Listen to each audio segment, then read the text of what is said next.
So last weekend, my sister, who's been on a self-improvement kick since January, bless her, invited me and my cousin Dan to her new beginner's yoga class. Now, I'm not a yoga person. My idea of flexibility is reaching for the remote, but she bribed us with the promise of post-yoga donuts, so obviously we said yes.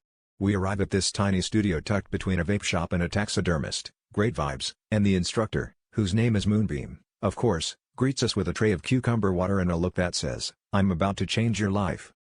Class starts off normal enough.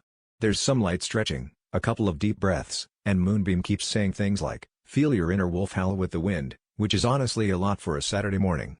About halfway through, we're instructed into downward dog pose.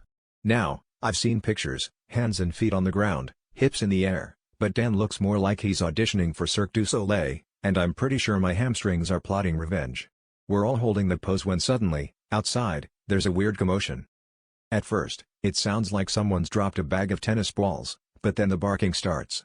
Not just one bark, like a full-on canine chorus. We glance out the storefront window, and to my horror, there's a growing pack of dogs, big dogs, small dogs, one that looks suspiciously like a mop, all pressed up against the glass, tails wagging, tongues out. Turns out, someone left the back door open and these dogs from the neighborhood just started pouring in, drawn by what I can only assume is the world's most confusing game of charades.